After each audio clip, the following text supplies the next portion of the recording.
আপনারা কি জানেন এ থেকে জেড পর্যন্ত অক্ষরের সামঞ্জস্যপূর্ণ কোনো অ্যাডভেঞ্চার বা নেচারের আকৃতি আছে এবং সেই আকৃতিগুলিকে খুঁজে বের করে আপনার নামের জন্য একটি গিফট নাসা আপনাকে প্রদান করতে পারে।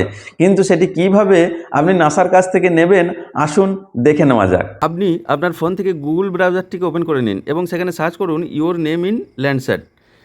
Your name in Landsat search করার সঙ্গে সঙ্গে নাসার যে ওয়েবসাইটটি আপনার সামনে আসবে সেই ওয়েবসাইটটিতে টাচ করুন।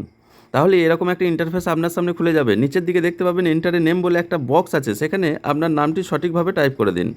তার ডান দিকে আছে এন্টার বটন, সেখানে টাচ করে দিন। তাহলে আপনার নামের অ্যালফাবেট অনুযায়ী পৃথিবীর বিভিন্ন নেচারের ছবি আপনার সামনে দিয়ে দেবে ঠিক আপনার নামের অক্ষরগুলি অনুযায়ী, এবং প্রত্যেকটা ছবিতে টাচ করে দেখতে পাবেন সেটি কোন জায়গায় অবস্থিত। কেটির উপরে টাচ করে আপনি দেখতে পাচ্ছেন যে এটি কানাডাতে অবস্থিত। প্রত্যেকটি পিকচারের রিয়েল প্লেস আপনি দেখে নিতে পারেন।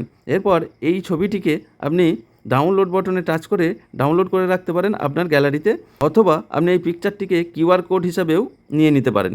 এরপর এই পিকচারটিকে আপনি যদি আপনার কোনো বন্ধুর কাছে সেন্ড করেন তাহলে নিশ্চয়ই সে একটু অবাক হবে এবং আপনার কাছে জানতে চাইবে আপনি এটা কিভাবে বানালেন।